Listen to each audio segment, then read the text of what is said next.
교독하도록 하겠습니다. 형제들아, 내가 법 아는 자들에게 말하노니 너희는 그 법이 사람이 살 동안만 그를 주관하는 줄을 알지 못하느냐.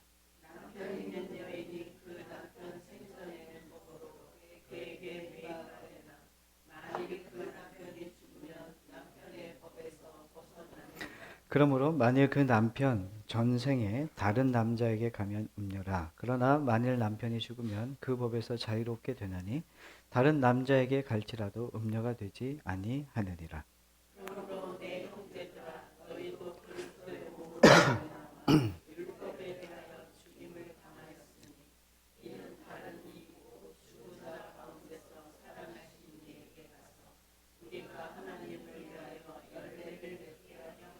우리가 육신에 있을 때에는 율법으로 말미암는 죄의 정욕이 우리 지체 중에 역사하여 우리로 사망을 위하여 열매를 맺게 하였더니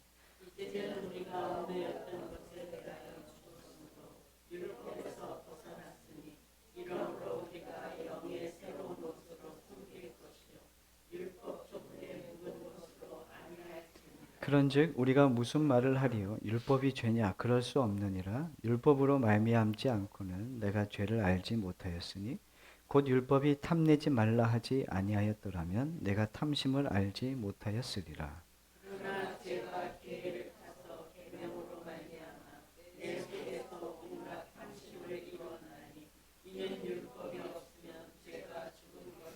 전에 율법을 깨닫지 못했을 때에는 내가 살았더니 계명의 이름에 죄는 살아나고 나는 죽었도다.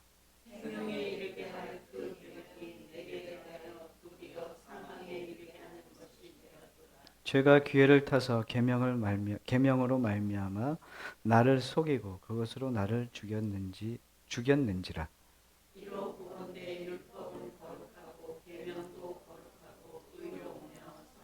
함께 그런즉 선한 것이 내게 사망이 되었느냐? 그럴 수 없느니라.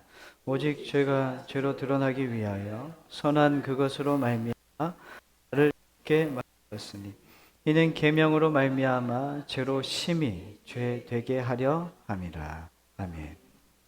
할렐루야.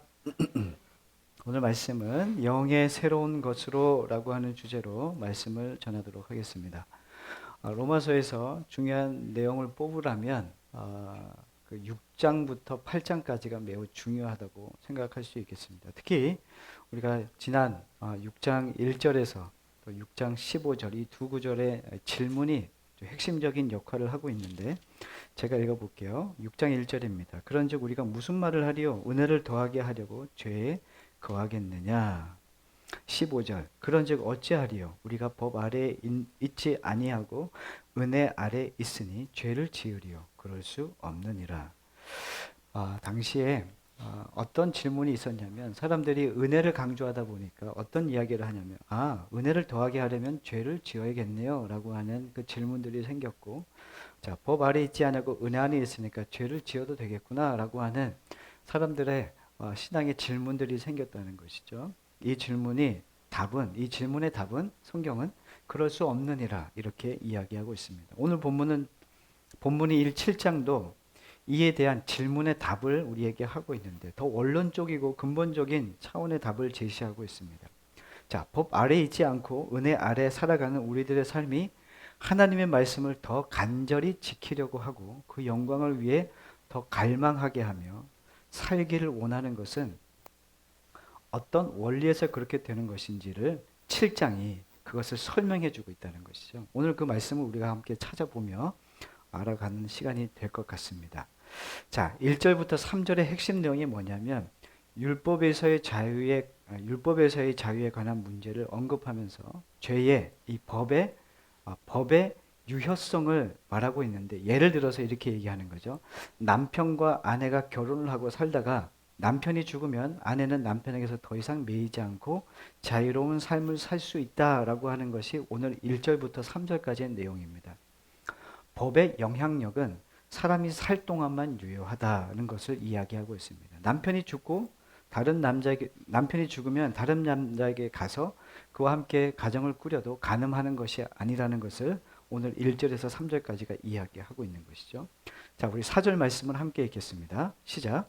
그러므로 내 형제들아 너희도 그리스도의 몸으로 말미암아 율법에 대하여 죽임을 당하였으니 이는 다른 이 곧 죽은 자 가운데서 살아나신 이에게 가서 우리가 하나님을 위하여 열매를 맺게 하려 함이라. 아멘. 율법에 대하여 죽임을 당하였으니 7장 4절의 이야기가 나오죠. 이 율법에 대하여 죽임을 당하였으니 라는 말은 남편이 죽으면 남편에게서 남편에게서 이제는 해방되는 것을 이야기하는 것이죠. 참된 신자는 율법에 대하여 죽으면 이제는 율법에 대해서 자유함을 얻습니다. 우리가 이전에 율법에 매여서 살았다면 이제 율법에 매여서 사는 존재가 아니라는 것이죠. 그런데 우리가 율법에 대하여 죽고 율법에 대하여 자유를 얻게 되었다는 말을 많은 성도님들이 이 말씀에 대해서 오해하는 내용들이 있는 것을 보게 됩니다. 어떤 오해가 있냐면 하나님께서 성도들에게 원하는 것은 율법을 지키는 것이 아니다. 오늘 말씀은 율법을 폐지하는 것처럼 생각하며 그렇게 받아들이는 사람들이 있다는 거예요. 율법이 필요 없대. 이제 율법에서 자유함을 얻는데 그러니까 율법이 필요 없다라고 생각하는 사람들이 생겨나기 시작한 거죠. 이것은 말씀을 오해한 것이죠. 우리는 이제 삶의 방식이 이제 바뀌었다라고 하는 것을 설명해 주는 겁니다. 이전에는 율법에 매여서 어떤 그 틀 안에서 갇혀서 살았다는 거죠. 그런데 이제는 영의 오늘 6절에 있는 말씀처럼 영의 새로운 것으로 섬길 것이라 라고 하는 것은 이제는 율법의 폐지가 아니라 율법의 그 이제 효력이 그 효력으로 사는 것이 아니라 율법에 매여서 사는 것이 아니라 이제는 율법이라는 남편이 죽어서 그와 관계가 이제는 완전히 끝났다는 거예요.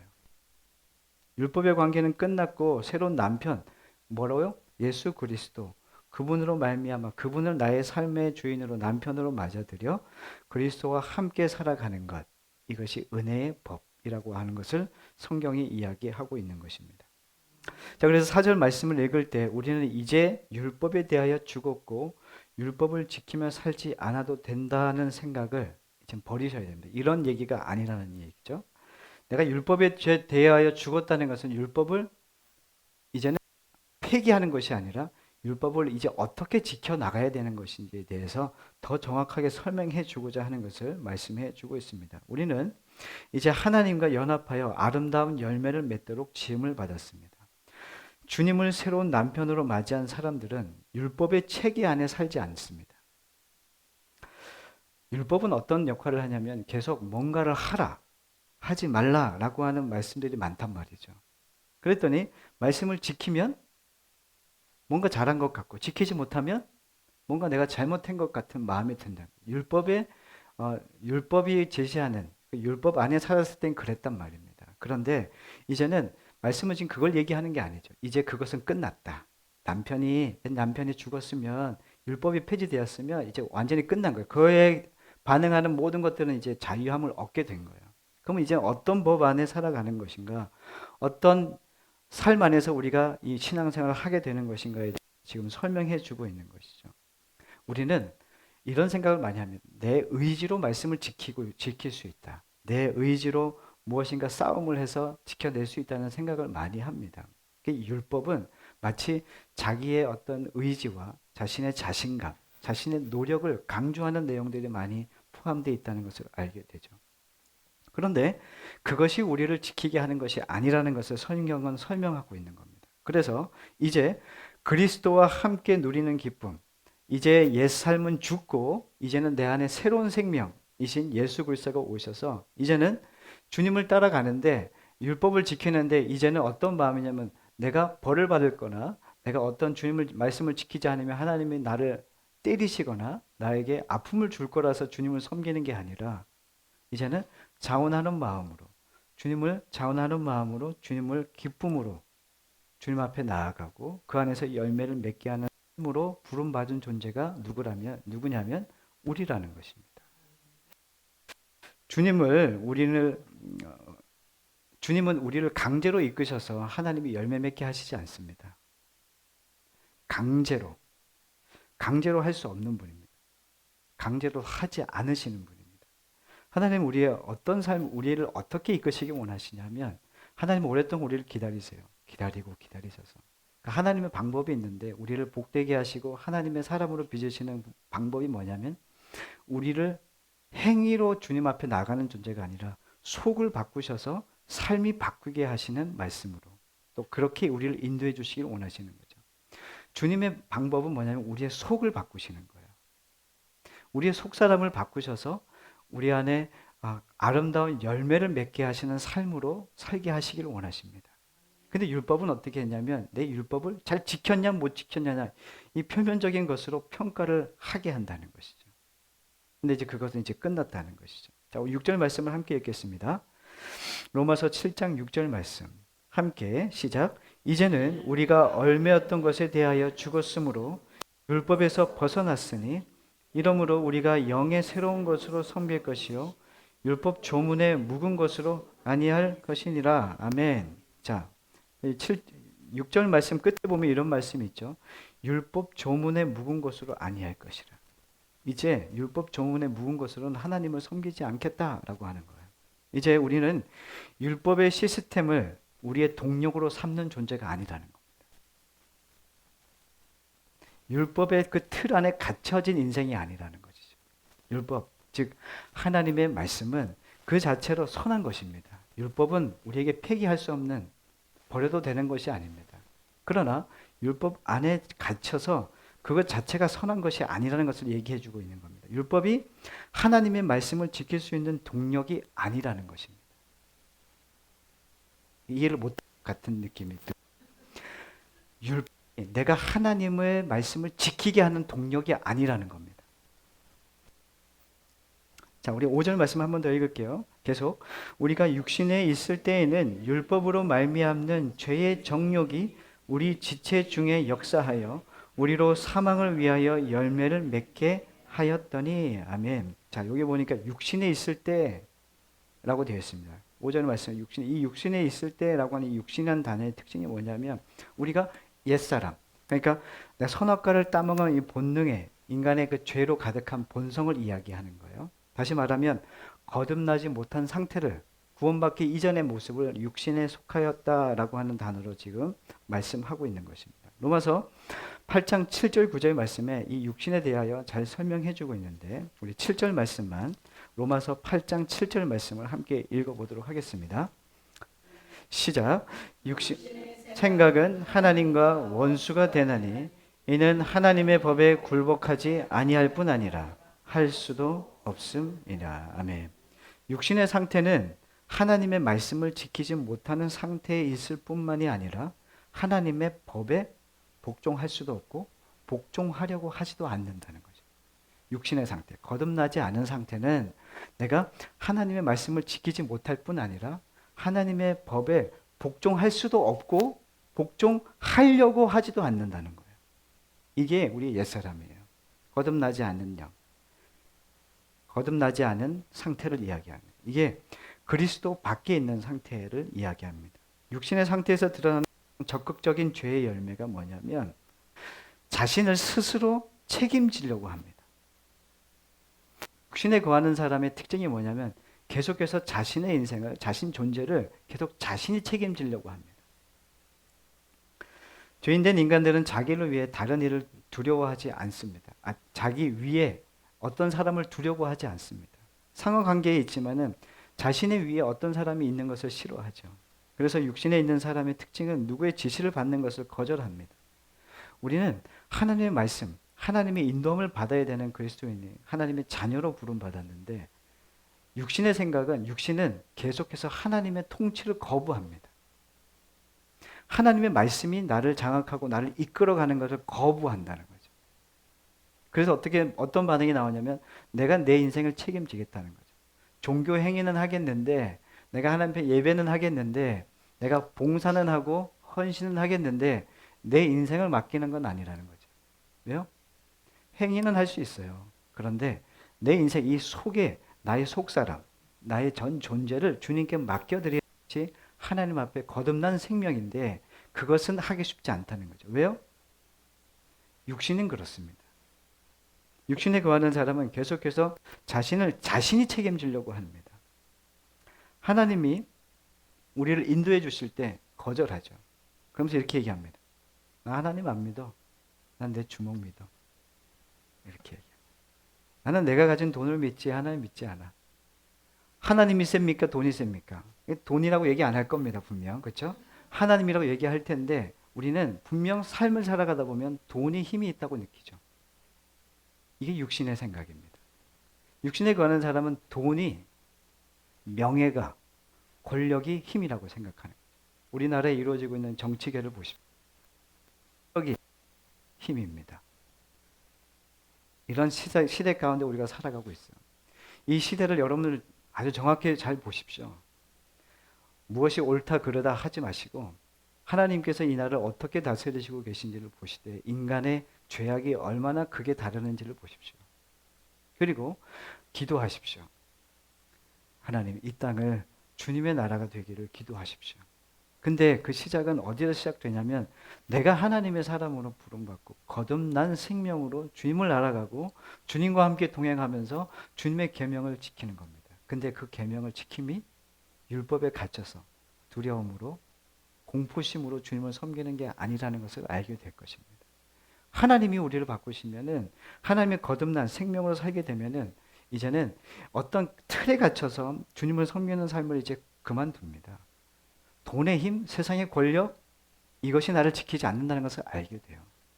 내 힘으로 내 인생을, 내 자녀를 책임지려고 하지 않습니다. 어떻게 하냐면 하나님께 더 가까이 가는 사람은 내 삶을, 나의 자녀를, 내 가정을 계속 어디로 가냐면 주님께로 계속 맡기게 돼요.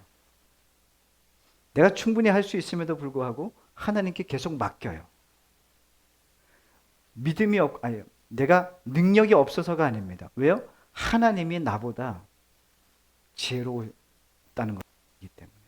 하나님이 우리에게 온전한 분이라는 것을 알게 된 자는 자신의 힘으로 자신의 인생을 꾸리지 않습니다. 하나님께 계속 자신의 삶을 내어드리고 내 자녀와 내 삶을 계속 맡겨드리는 거죠. 이스라엘 백성들은 착각하고 있던 게 뭐냐면 자신들에게 주어진 율법을 하나님께서 그들에게 율법을 주셔가지고 우리 율법을 주신 이유는 우리가 율법을 잘 지킬 수 있기 때문에 주신 거야. 이렇게 생각했습니다. 그래서 자신의 율법을 받은 것으로 자신은 자랑들을 하고 살았습니다. 하나님께서 우리에게 선민으로 부르셔서 율법을 주셨으니까 우리가 얼마나 자랑스러운 존재야. 그러면서 또 생각하기에 우리가 스스로 말씀을 지킬 수 있다고 생각했습니다. 그런데 이스라엘 역사 내내 율법을 지켰던 내용은 없어요. 잠깐 지키는 것 같았지만 늘 하나님 배반했고 하나님과 멀어졌고 하나님 뜻을 따르지 않았습니다. 이게 이스라엘의 역사입니다. 사도 바울도 이런 고백을 합니다. 빌립보서 3장 6절에 율법의 의로는 흠이 없는 자로라. 이게 바로 율법을 가진 유대인들의 생각이에요. 율법의 의로는 흠이 없는 존재라. 내가 그랬다. 유대인들은 다 그렇게 생각했다는 거예요. 왜요? 표면적인 율법을 지키는 행위들은 잘했거든요. 그래서 이게 모든 자신의 의로 드러나기 시작했던 거죠. 그런데 이 하나님이 주신 율법을 이스라엘 백성들이 이 율법을 지키는데 그 내용에 사실은 자기들이 지킬 수 있는 그 범위 안에 그 내용을 계속해서 바꾸어가며 시스템화 했다는 것을 알게 됩니다.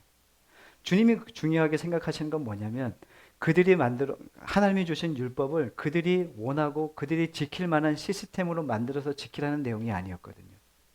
더 근본적인 건 뭐였냐면 그 근본적인 의미와 뜻을 따라 그리고 그 하나님의 본심을 따라 그들이 행하기를 원하셨는데 그 내용은 없는 거예요. 그래서 신약에 와서 예수님께서 산상수훈에 이런 이야기 하시는 거예요. 살인하지 말라 했을 때 너희들이 구약에서는 누군가 죽이거나 칼을 휘둘러서 그의 생명을 얻은 자가 어떻게 됩니까? 살인한 자라고 얘기하잖아요. 간음도 자신의 몸으로 간음한 사람을 간음한 사람이라고 얘기했지만 예수님께서 산상수훈에서는 그렇게 얘기하지 않잖아요. 내가 누구를 미워하는 마음을 품거든 그게 뭐라고요? 그 살인하는 거다. 내가 어떤 여인에 대하여 음욕을 품었다. 그것도 간음하는 것이다. 이렇게 이 주님의 이 법이 확대되어지기 시작합니다. 여기서 벗어날 사람이 있습니까? 여러분들 누구를 미워한 적이 있습니까? 살인한 적이 있습니까? 없어요. 여기 살인했으면 저도 살인 안 했어요. 근데 하나님 법 앞에는 누구를 미워하거나 그에 대하여 분노하면은 그 마음에 이미 살인한 자래요. 여기서 벗어날 사람이 누구 있어요? 음욕 품은 사람은 없습니까? 음욕 다 품잖아요. 우린 가늠한 사람입니다. 여기서 벗어날 사람은 아무도 없다는 거예요. 그리고 난 다음에 사도 바울이 깨닫게 된 거예요. 내가 의로 율법으로는 의로운 자였는데 주님의 은혜를 깨닫고 나니까, 주님을 만나고 나니까 완전히 바뀐 거예요. 내가 그동안 내가 알던 나의 의와 내 율법을 지켰던 모든 것들이 이게 내가 할 수 있는 게 아니었구나. 내가 했던 것이 다 하나님 수준에는 못 미치는 모습이었구나. 거듭나고 난 후에 그는 새로운 고백을 하게 되는 것이죠. 이게 다 하나님의 은혜다. 내가 나된 것은 다 하나님의 은혜요. 주님의 나에게 베풀어 주신 것이라는 것이죠. 자, 오늘 말씀, 이제 이 고백이 이제 완전히 뒤집힌 고백, 그 사도 바울의 고백이 이제 7절부터 13절까지 말씀의 내용인데요. 7절부터 8절까지만 읽어보도록 하겠습니다. 시작. 그런즉 우리가 무슨 말을 하리요? 율법이 죄냐? 그럴 수 없느니라. 율법으로 말미암지 않고는 내가 죄를 알지 못하였으니 곧 율법이 탐내지 말라 하지 아니하였더라면 내가 탐심을 알지 못하였으리라. 그러나 죄가 기회를 타서 계명으로 말미암아 내 속에서 온갖 탐심을 이루었나니 이는 율법이 없으면 죄가 죽은 것이라. 아멘. 7절 말씀은 율법 자체가 죄가 아니라는 것을 이야기하는 거예요. 우리가 무슨 말을 하려? 율법이 죄냐? 그럴 수 없느니라. 율법이 죄입니까? 죄가 아니라는 것이죠. 율법이 아니면 죄를 죄로 알 수 없다는 것을 이야기하는 겁니다. 자, 암에 걸린 사람이 있는데 암에 걸린 사람이 이제 병원에 가서 MRI를 찍었어요. 찍었더니 암이 있는 것을 발견하게 된 겁니다. 자, 그러면 MRI가 죄입니까? 아니잖아요. 그쵸? 뭡니까? MRI를 통해서 자신의 죄가 있는 것이 드러난 거죠. 율법의 역할은 그런 거라는 것이죠. 율법이 없었다면 우리의 죄가 발견되지 않아요. 근데 율법이 있었기 때문에 우리가 죄를 깨닫습니다. 죄가 무엇인지 알게 된 거예요. 율법이 탐내지 말라 하지 아니하였더라면 내가 탐심은 알지 못하였어요. 율법이 뭐라고 하면 탐심은 죄야 이렇게 얘기했단 말이죠. 그러나 제가 기회를 타서 계명으로 말미암아 내 속에 온갖 탐심이 이루어졌다 이렇게 얘기합니다. 다시 말하면 이런 거예요. 내가 율법으로 말미암아 탐심이 죄라는 걸 알게 되었는데 죄가 기회를 타서 계명으로 말미암아 내 속에 온갖 탐심. 이거 얼마나 좋길래 탐심 그거 하지 말라는데 얼마나 좋길래 하나님 하지 말라는 거지? 기회를 타서 내 마음에 계속 들어와서 내 속에 온갖 탐심이 이루어졌대요. 내가 몰랐을 때 몰랐는데 알고 난 다음에 하나님이 말씀에 탐심이 죄래요. 탐심은 죄라고 얘기하니까 갑자기 궁금하네. 그 탐심이 뭐지? 이게 인간의 죄된 본성 안에서 일어나는 것들이라는 거예요. 많이 아는 사람이 죄를 더 교묘하게 지어요. 똑똑한 사람이 죄를 아주 그렇게 짓잖아요. 그렇죠? 여러분들은 죄를 잘 못 짓잖아요. 그렇죠? 왜요? 똑똑하지 않아.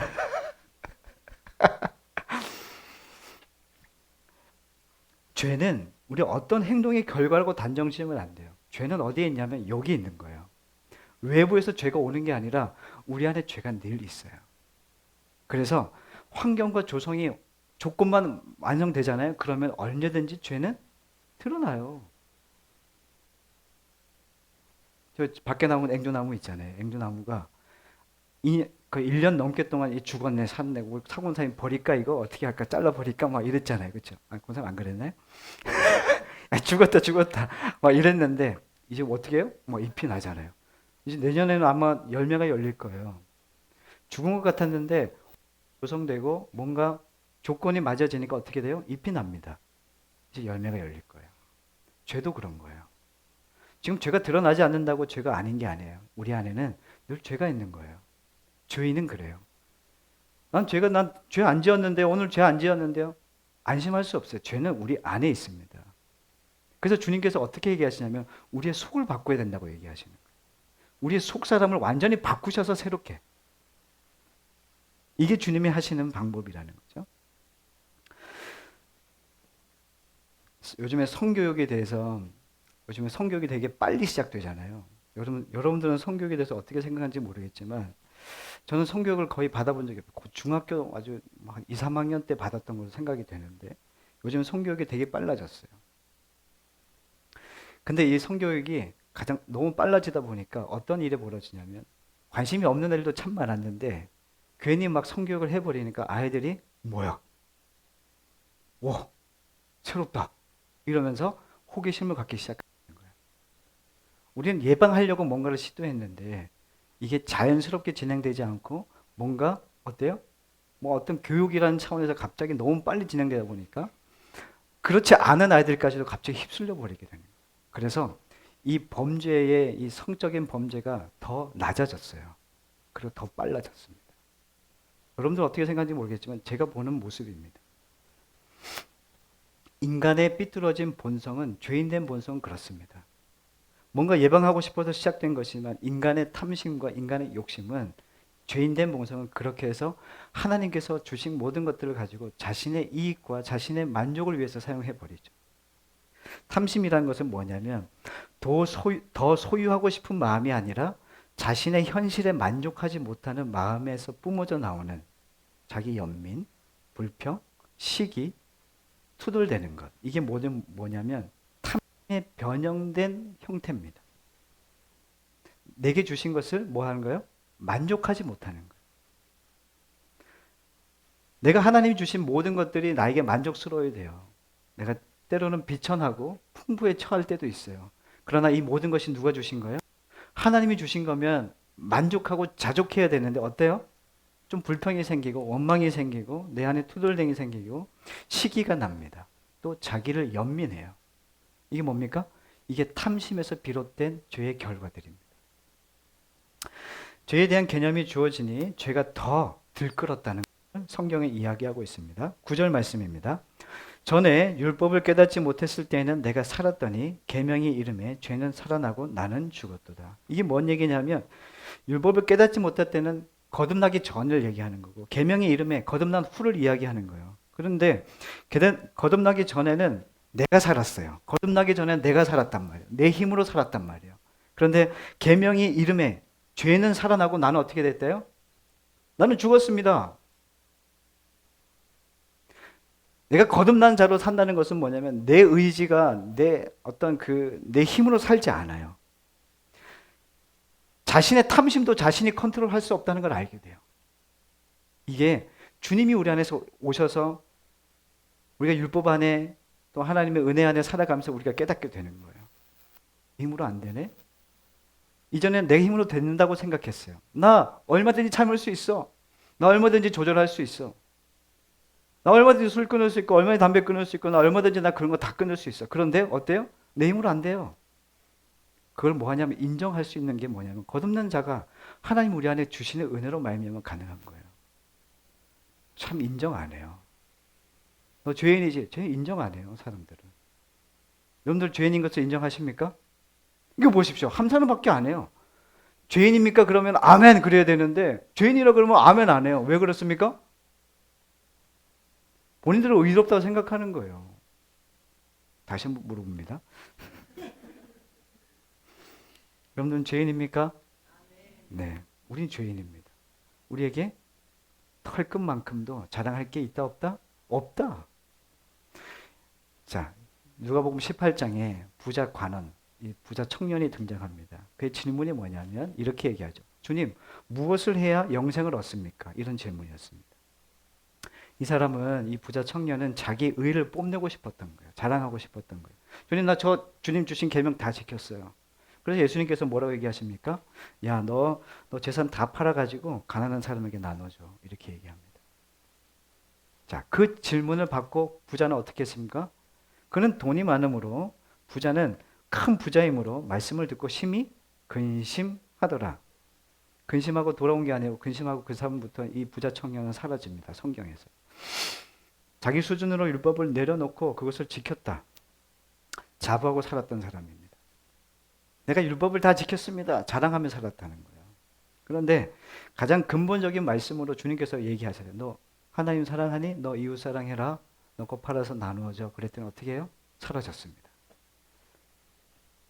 근심하고 사라졌습니다. 인간의 육신의 상태에서 하나님의 율법을 만났을 때 자신이 지켜낼 수 있다라고 하는 그런 사람은 아직 하나님을 모르는 거죠. 부자 청년은 율법을 지키는 행위의 모습들은 있었는데 하나님을 만나지 못한 거예요. 거듭나지 않았어요. 여전히 자기 힘이 있는 거죠. 자신의 가능성을 계속 자랑하고 있는 거죠. 자, 그래서 오늘 본문에서 가장 중요한 말씀이 뭐냐면 6절 말씀인데 6절 말씀을 한 번 더 읽겠습니다. 시작. 이제는 우리가 얽매였던 것에 대하여 죽었으므로 율법에서 벗어났으니 이러므로 우리가 영의 새로운 것으로 섬길 것이요 율법 조문에 묵은 것으로 아니할지니라. 아멘. 자, 이제 율법에서 벗어났습니다. 그래서 뭐라고요? 우리가 영의 새로운 것으로 뭐 한다고요? 섬길 것이라. 영의 새로운 것으로 섬길 것이라. 밑줄 짝 치셔야 됩니다. 우리가 우리 안에 역사하시는 성령의 역사만이 자원하는 마음과 즐거운 마음으로 하나님을 섬기게 하고 하나님이 기뻐하시는 열매를 맺게 할 수 있다는 것을 이야기하는 겁니다. 우리는 안 돼요. 성령께서 주시는 도우심, 그분의 은혜로만 우리는 성령의 주님 원하시는 아름다움의 열매를 맺을 수 있습니다. 그런데 이 영의 새로운 것으로 라고 하는 이 말을 오해합니다.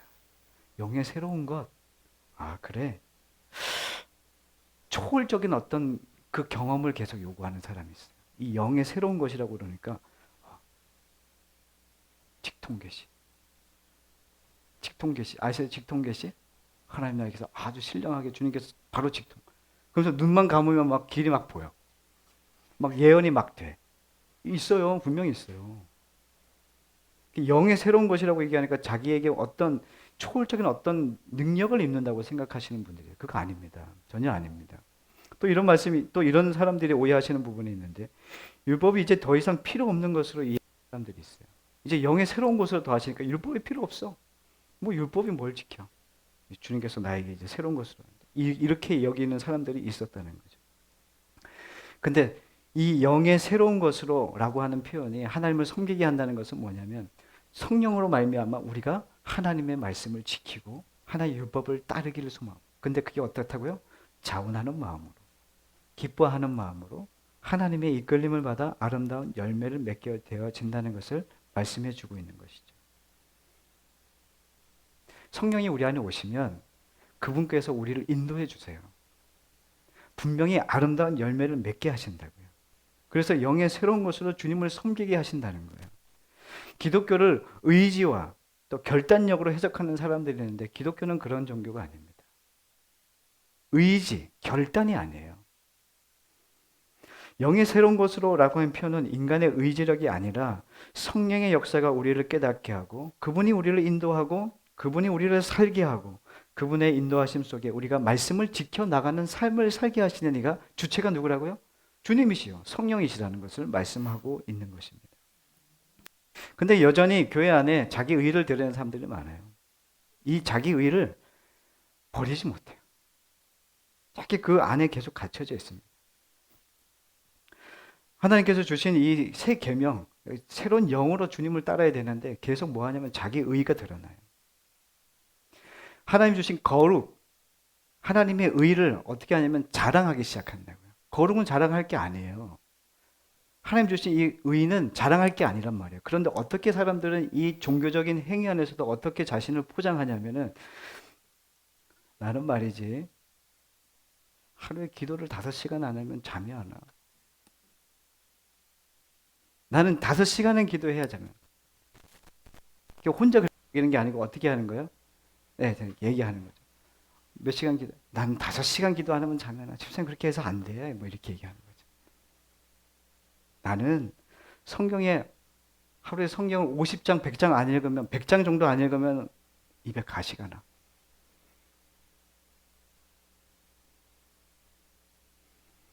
자, 이런 분들은 어떤 분들입니까? 아픈 분들입니다. 영적으로 아픈 분들. 너무 심합니까?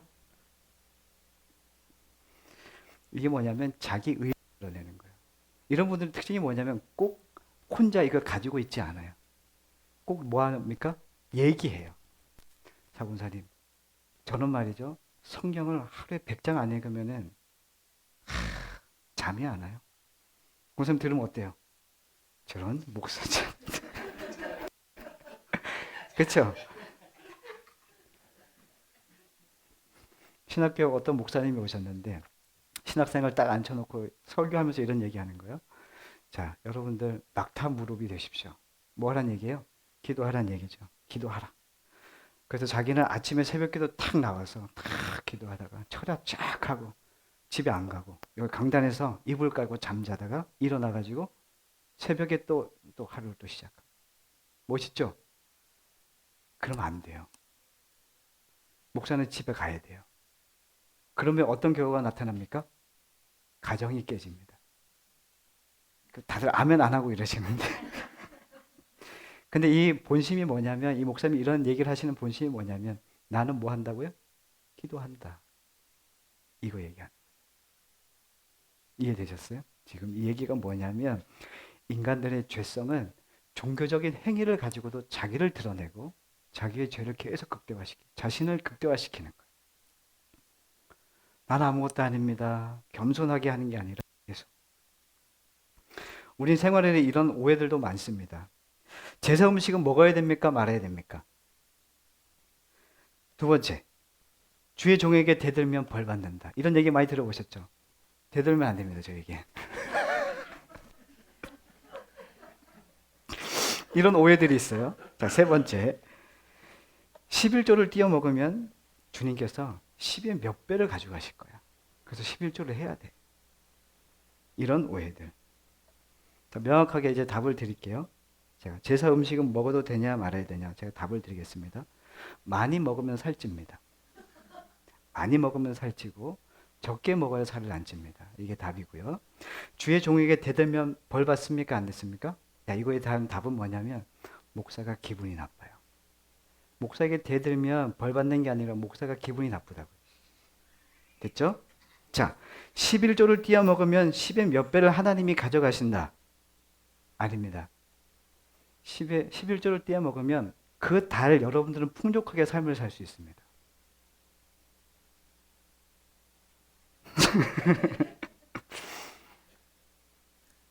자, 주님이 여러분들의 헌금을 기뻐하실까요? 안 기뻐하실까요? 아니요. 여러분들의 마음을 기뻐하시죠. 여러분들의 존재를 기뻐하시죠. 여러분들이 헌금을 드리고 안 드리고는 여러분들의 신앙이에요. 자원하는 마음으로 드리는 자가 기뻐요. 이게 복이에요. 내가 하나님을 헌신했는데 하나님이 이게 중요한 게 아니라 내가 하나님이 알아주시든 안 알아주시든 내가 그 일에 하나님의 일에 참여한 것만으로도 기쁜 거예요. 이게 그리스도인이에요. 우리 교회 청소 잘하고 있나요? 매주 청소하는데 불 켜고 막 안요한 집사님 막 불 켜고 막 후레쉬 들고 막 이거 막 레이저 뿜어내면서 야, 청소했어 안 했어 안 했어 막 이렇게 확 주님의 성전을 하고 안 하고 내가 하고 난 대충 하는 사람이 있고 열심히 하는 사람이 있어요. 분명히 있단 말이에요. 제가 다 알아요. 제가 모를 것 같아요? 다 알아요. 근데 저는 안 물어요. 왜냐하면 자원해서 해야 되거든요. 근데 그거 시켜서 하면 안 되잖아요. 11조, 헌신, 내가 주방일 이거는 자원하는 마음이어야 돼요. 하나님이 기뻐하시기 때문에 하는 거예요. 근데 더 중요한 거는 내가 그 일에 하나님을 위해서 하다 보니까 기쁜 거죠. 이게 참된 하나님이 주신 열매라는 것이죠. 로마서 8장 15절에 보니까 이런 말씀이 있어요. 너희는 무소하는 종의 열매를 받지 아니하고 양자의 영을 받았으므로 우리가 아빠, 아버지라고 부르진다. 혹시 여러분들 중에 그런 분들이 있어요. 주님이 무서워. 이렇게 안 하면 주님이 벌 주실 것 같아. 그래서 주님을 섬기는 사람들이 있어요. 근데 여기서 뭐라 그래요? 우리가 주님을 뭐라 그래요? 아빠, 아버지라고 부른대요. 그럼 아버지 무섭습니까? 안 무섭습니까? 무서운 분들은 이런 분들이에요. 살아있는 아버지의 상이 잘못되었기 때문에 그런 거예요. 근데 진짜 아버지는 사랑이 많으세요. 아버지는 우리를 늘 사랑하시죠. 새로운 영으로 주님을 섬긴다는 뜻은 하나님과 자녀의 관계, 아버지와 자녀의 관계로 주님을 섬기는 거예요. 거기 안에 뭐가 있을까요? 사랑만 있죠. 사랑만.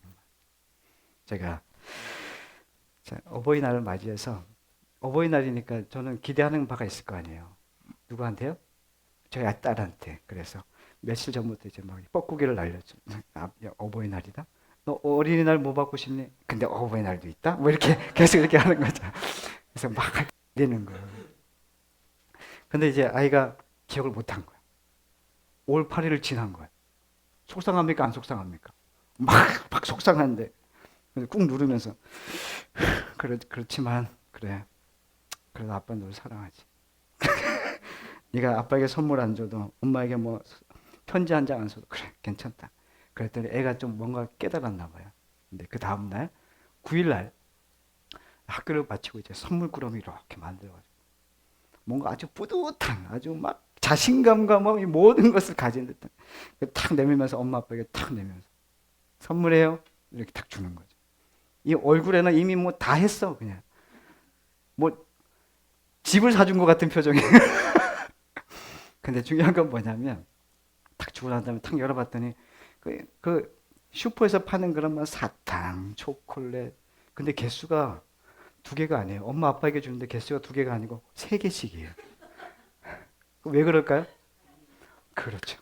뒤에서 초콜릿이야 그러면서 초콜릿 딱 주면서 뭐 하는 겁니까? 엄마 아빠는 탁 먹고 그거 나 하나 줘 이렇게 얘기하는 거죠. 근데 제가 그 아이를 보면서 예쁠까요?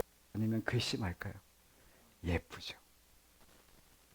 아빠와 자녀의 관계는 그 모든 것들이 격식을 차릴 필요도 없어. 아이가 두려워하면 됩니까? 안 됩니까? 부모 앞에서 두려워하면 되지 안 되잖아요. 우리가 주님을 섬긴다는 것은 사랑으로 하는 거죠. 새로운 영으로 되었다는 내가 거듭났다는 것은 내가 두렵고 막 무서워서 하나님 벌 주실까? 이렇게 하면 11조 떼먹으면 어떻게 할까? 막 이렇게 주님을 섬기는 게 아니에요. 거듭난 생명으로 주님을 섬긴다는 것은 주님을 사랑하는 겁니다. 그래서 마지막 말씀 하나만 찾아보고 마치겠습니다. 요한 1서입니다. 요한 1서 4장 16절에서 19절 말씀. 요한 1서 4장 16절에서 19절. 자, 우리 함께 한 목소리로 읽겠습니다. 하나님이 우리를 사랑하시는 사랑을 우리가 알고 믿었나니 하나님은 사랑이시라. 사랑 안에 거하는 자는 하나님 안에 거하고 하나님도 그의 안에 거하시느니라. 이로써 사랑이 우리에게 온전히 이루어진 것은 우리로 심판날에 담대함을 가지게 하려 함이니 주께서 그러하심과 같이 우리도 이 세상에서 그러하니라.